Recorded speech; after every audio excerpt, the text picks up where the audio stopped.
I stand before you today at an extraordinary moment in history. We're now at a time when we're emerging from a global health crisis and into a new way of living and working. It's a time when we must reject new versions of old laws and once again fight for a woman's right to choose, to propose effective solutions to poverty, to show compassion and welcome over 2,000 asylum seekers who've been bused to Cook County. It's a time when America's racial reckoning demands that we as a people put equity first. And it's a time when we must fight against extremism and for democracy. I'm reminded today of Maya Angelou's poem, On the Pulse of Morning. Lift up your faces, she wrote. You have a piercing need for this bright morning, dawning for you. History, despite its wrenching pain, cannot be unlived, but if faced with courage, need not be lived again. These days, I think it's safe to say, we're at a historic crossroads in our country. And in this moment, we must ask ourselves, will government succumb to the forces of disinformation and fear, or will it usher in an era of equity, safety, justice, and prosperity for all of us? Over the past few decades, more and more government leaders look like the diverse Americans they serve. They come from the neighborhoods and communities that have struggled for their moment to make a more perfect union. Many have brought the battle for civil rights, women's rights, LGBTQ rights, and immigrant rights to the halls of Congress and to the halls of Cook County. This poses a threat to some. Now, it's true that trust in government has been eroding for decades, but today, extremism and the movement to dismantle democracy have taken hold at a dangerous level. We're facing one of the most important midterms in our lifetime, and I would be remiss not to bring this up. Will the election be free and fair? Will it be peaceful? Will democracy hold? Americans across the country are asking themselves, can we trust government? I stand here today affirming that we can. We can and have faced all the naysayers and doubters about government and ushered in this era with grit, determination, and resolve. Shirley Chisholm once said, you don't make progress by standing on the sidelines, whimpering and complaining. You make progress by implementing ideas. Here's how we've embraced that. At the end of last year, we released our community engagement report after a summer and fall full of town hall meetings, surveys, and door-to-door canvassing. The people of Cook County generated ideas and outlined priorities of how we should spend $1 billion that we received from the federal government through the American Rescue Plan. We engaged more than 30,000 Cook County residents who offered over 270 distinct ideas. And you know what we found? We found widespread agreement. Their priorities range from healthcare, particularly behavioral health, housing and infrastructure, including climate change mitigation, to food security and community safety. Make progress by implementing ideas. So this year's budget is like no other. This year, we will continue to roll out initiatives planned and driven by the recommendations of the Equity Fund Task Force. And this is the first year we are rolling out major transformative initiatives funded by the American Rescue Plan Act. To top that off, we will start fiscal year 2023 with the lowest projected preliminary budget gap since I took office.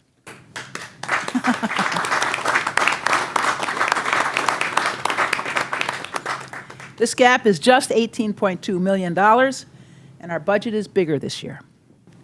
With no tax increases, I'll say that again, no tax increases, for the 7th year in a row, I'm proud to present a balanced $8.75 billion budget. This proposed budget is balanced with no cuts to critical services. This budget is balanced while increasing our investments in every corner of Cook County. And this budget is balanced while making another historic investment in equity-focused initiatives and programs. Like hardworking people and families, we take financial responsibility seriously at Cook County. Despite the unique difficulties of the past few years, the COVID pandemic, rising inflation, numerous global and local challenges, this year's budget represents a massive 97% decline from the nearly $410 million projected gap during the height of the pandemic.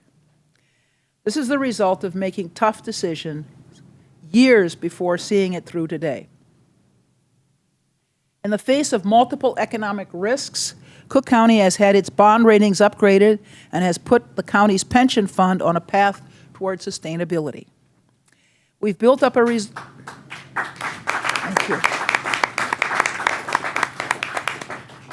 We've built up a reserve fund for difficult days ahead and developed hundreds of millions of dollars in equity programs and pandemic relief.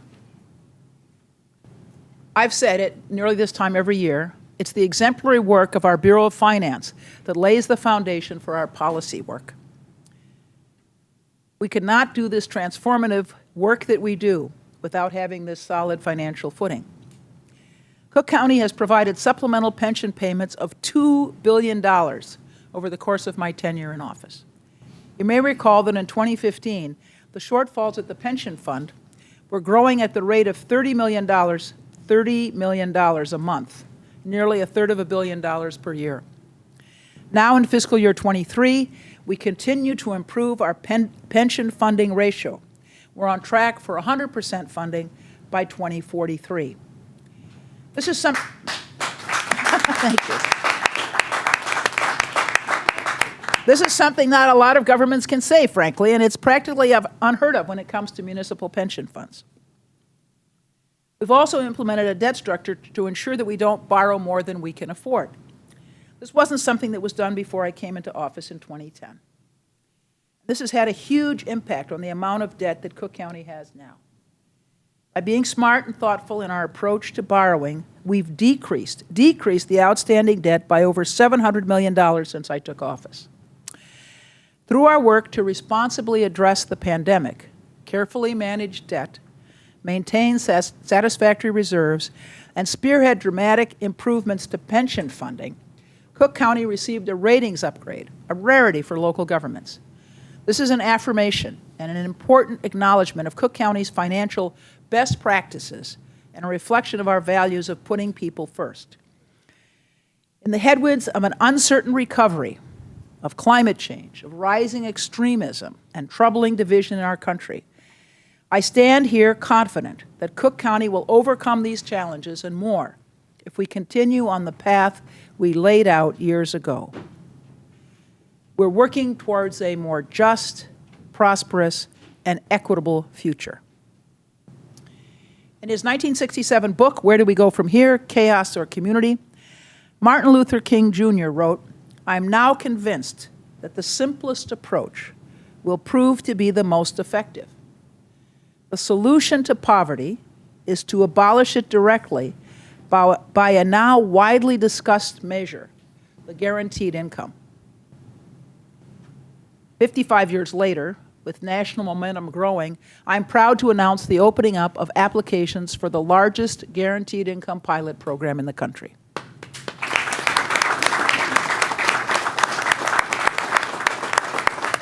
These applications are open right now, starting today and through October 21st. Anyone eligible and living in Cook County can apply for our pilot. It's a pilot I've committed to making permanent in the years to come. Go to engagecookcounty.com/promise to apply. Under the leadership of our Bureau of Economic Development, we're investing $42 million of our American Rescue Plan funds to administer $500 per month for 2 years to 3,250 households in Cook County. Historically, both public and private institutions have been unwilling to invest directly in low and moderate income people without significant restrictions in place. This is a misconception and a terrible bias in which past governments have taken part.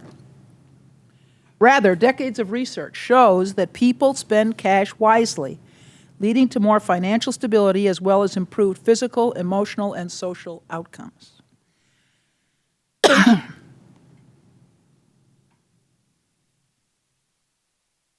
Another major investment this year to address poverty will go toward abolishing medical debt.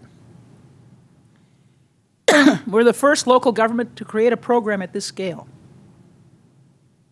Called the Medical Debt Relief Initiative, we're partnering with RIP Medical Debt, a national nonprofit that has erased debt for more than 3.6 million individuals and families so far. With just $12 million in federal funds, they have the potential to negotiate the purchase of up to $1 billion in medical debt for Cook County residents and cancel it. This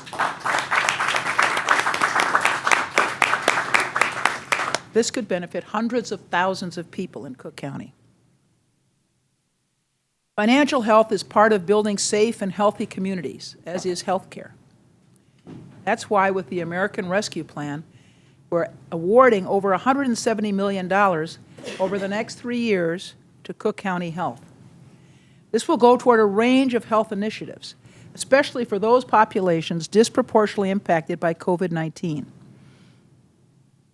This includes 2 collaborations with other agencies, the Office of the Chief Judge on a juvenile justice grant program, and the Housing Authority of Cook County on a behavioral health initiative.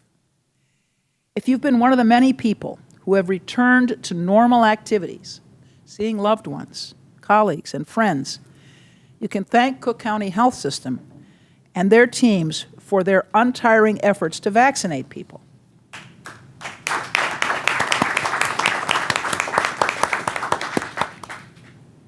They administered over 1 million COVID-19 vaccines, and we're now one of the first health systems in the country to achieve this milestone. The health system is also directing $14.1 million in American Rescue Plan funding to expand our homeless response system for our patients.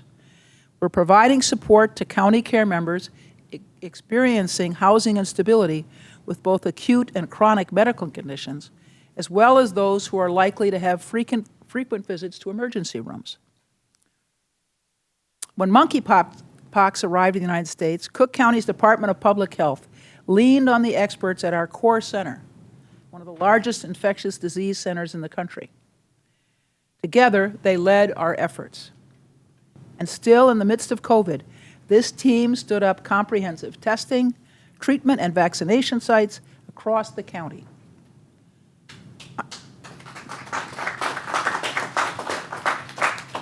On top of that, Providence Hospital is preparing for the return of ambulance runs later this year. Earlier this year, through a partnership with Project Rainbow, Providence awarded 31 scholarships through our new Providence Scholarship Program. These scholarships are designed to assist individuals from underrepresented communities to pursue a career in healthcare, and we're committed to increasing these opportunities in the years ahead. Thank you to Israel Rocha, our CEO of our health and hospital system, for your leadership and for your guidance, not only dealing with the pandemic, but also for making recovery equitable and tangible.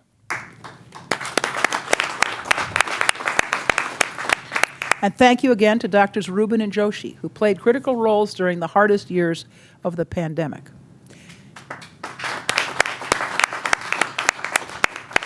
Finally, thanks to our county care team, which is celebrating its 10th year of serving residents in Cook County this month.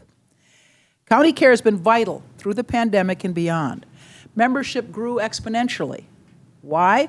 Because our health plan provides comprehensive health coverage and wellness support to its members, especially for those most in the need of care. You make progress by implementing ideas, and County Care was the first health plan to enroll ACA, Affordable Care Act adults, in 2012. Today, 10 years later, it's the largest Medicaid managed care plan in Cook County.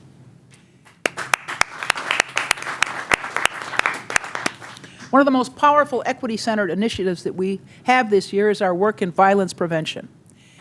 In response to high levels of gun violence experienced in Cook County during the pandemic, the Justice Advisory Council designed a gun violence prevention and reduction grant initiative to those communities most impacted by gun violence. This past summer, we awarded $75 million to community-based organizations which are often on the front lines, working with individuals at the highest risk to de-escalate and disrupt violence when it happens. They also connect people to the critical services they need to change the trajectory of their lives. This type of investment can go a long way towards addressing the root causes of violence. In fact, because evidence shows this to be true, we are closely coordinating with the state of Illinois and the city of Chicago and their grant programs to maximize our collective resources to have the greatest impact. This historic and unprecedented coordination across all three units of government will help improve community safety and save lives. It's interesting, then, that when we invest in safer neighborhoods, especially in Black and brown communities, the naysayers and fear peddlers come out in force. Most recently, here in Illinois, disinformation and negative rhetoric has surrounded the Safety Act and the implementation of the Pretrial Fairness Act, which will eliminate the practice of cash bail by January of 2023. It's been designed to incite fear for political gain and to uphold a system that has contributed to racial injustices, mass incarceration, and over-policing of Black and brown communities. The truth is, the Safety Act represents an important step toward protecting our communities, advancing justice in our legal system, and addressing decades of harm. The Safety Act and the provisions under the Pretrial Fairness Act were thoughtfully drafted to prioritize safety for victims, defendants, and communities. Our initiatives are driven by equitable, human-centered, and community-driven practice. Now, more than ever, we must address the root causes of violence. And we will do so by addressing poverty, unemployment, and disinvestment in those communities. Economic development, as evidence shows, is a critical component of violence prevention. In the Bureau of Economic Development, they launched the Cook County Small Business Source earlier this year, a one-stop resource for businesses seeking technical assistance to start, operate, and grow. Just last week, the Bureau of Economic Development announced our $71 million investment in small businesses, which will provide thousands of businesses with $10,000 grants in a range of business support areas. The Bureau of Economic Development will also invest $20 million in the Metropolitan Water Reclamation District of Greater Chicago for the Stormwater Management Program. Thanks to the American Rescue Plan, we can now bolster our support for communities that experience significant flooding. Flooding has not only become a problem in recent years due to aging infrastructure, but we've seen how large an impact climate change has had on our quality of life. That's where the Bureau of Administration and Asset Management can play a key role. Since 2010, county facilities have reduced greenhouse gases by 40%. We're also working to procure a large portion of our electricity from renewable energy starting in 2023. This is a significant step in reaching our goal of 100% renewable electricity by 2030 and achieving carbon neutrality by 2050. Recently, we announced our $10 million initiative for the Brownfield Remediation Program to assess and remediate contaminated brownfield sites in suburban Cook County. This is part of our effort to promote economic growth and investment through redevelopment for businesses, housing, parks, and other uses that benefit communities. As we all know, transportation ties our communities together and brings us closer to one another. Cook County is the second largest county in the country. And when one community thrives, we all thrive.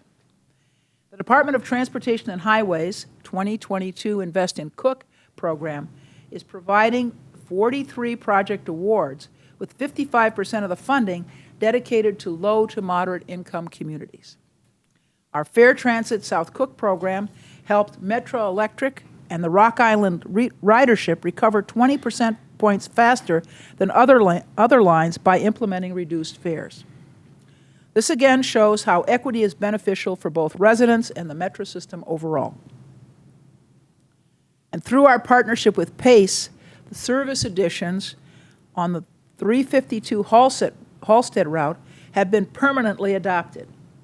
Our residents who live in the Southland have been disproportionately affected by disinvestment, redlining, and lack of access to affordable and reliable transportation options. Fair transit is designed to address that inequity. Two of our bureaus do a lot of work behind the scenes that sometimes goes unnoticed.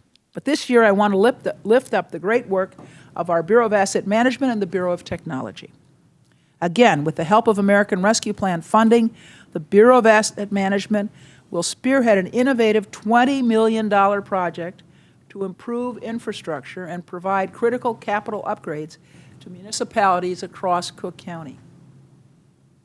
Cook County will provide the highest need communities with our knowledge and expertise in capital projects, areas of procurement, and project management. And we will help these municipalities leverage additional state and federal funds to get the upgrades they need and deserve. Our work has already begun in the villages of Phoenix and Broadview as pilot programs, and this is just the beginning. Next year, residents of Cook County will see improvements to the spaces around them, such as the community center where they attend classes, or their village hall where they receive services. We're also going to make investments in the infrastructure that we don't see, such as water and sewer improvements. We will share information about this program in the coming months and how municipalities can apply for this partnership. This year, we launched the $50 million implementation plan produced by the Equity Fund Task Force. This task force is a model of how Cook County government can work with community leaders on resource allocation and program prioritization. By collaborating with 27 partner organizations and 8 Cook County government offices, we were able to holistically make equity-centered funding decisions on our 2022 and 2023 projects. All this work requires up-to-date technologies and infrastructure support. This year, the Bureau of Technology is expanding broadband in the south suburbs, where this type of infrastructure is most needed. Nearly 70% of the planning and designing has been completed, and we're looking forward to construction early this year. Our deeper commitment to digital access is also reflected in our recent hiring of our inaugural Director of Digital Equity, Kyla Williams-Tate, who will work very closely with the Bureau of Technology and other stakeholders. She will spearhead our efforts to address the digital divide in the most impacted communities of Cook County. One of our core values at Cook County is excellence. In order to best serve residents, we too need to have reliable systems. Earlier this year, the Bureau of Technology completed its 5-year, $25 million project to upgrade our telecommunications system to voice over internet protocol. These transformational efforts, such as moving off the old mainframes — we actually have mainframes in Cook County — are expensive and take years of hard work, but they're absolutely critical to our operations. This new voice solution enhances collaboration opportunities, reduces costs, provides disaster recovery capabilities, and allows for future growth. We've all been able to accomplish this good work and remain within our budget targets across all bureaus and departments. I'm proud of each and every one of our employees for being responsible stewards of taxpayer dollars and finding savings and efficiencies so that we can launch these transformative recovery initiatives. We anticipate that we'll meet all budget targets for fiscal year 2023.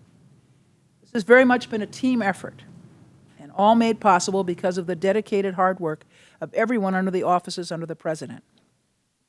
I want to thank all of our county commissioners who continue to work with us at this crucial moment. Your leadership, thoughtful input, and commitment to working with us on behalf of all of our residents prepares us for a stronger future.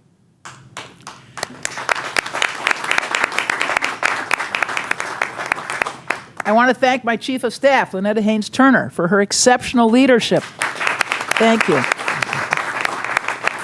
And for guiding these initiatives in ways that make collaboration and holistic solutions a model for other governments.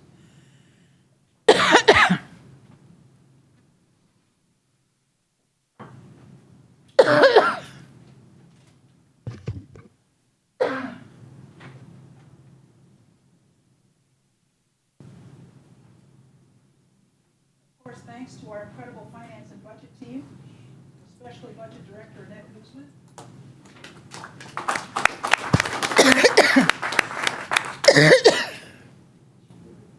Deputy CFO Dean Constantino.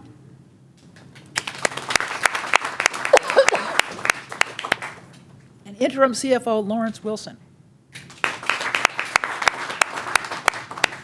I also want to thank Amar Ritsky, our former CFO, whose great work will be looked upon as a model for years to come. Without this team, we'd not been able to advance our transformative initiatives ahead of all of us.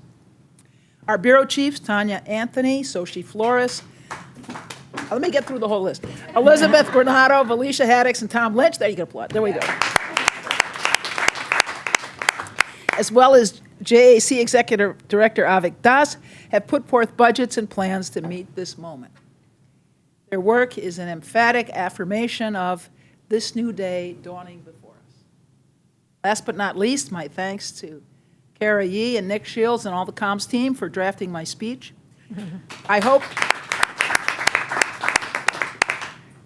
that through this budget we'll have taken the first steps toward equity, restoration, and recovery. More so, I hope that it instills a little more faith in government and what government can accomplish. As we face some of the most trying times we've ever faced as a nation, it's my hope that Cook County will be a model for bold transformation. You make progress by implementing ideas. So today I submit our fiscal year 2023 budget for your consideration. I look forward to building upon this exciting, thoughtful, and important work. Let's make history together. Thank you.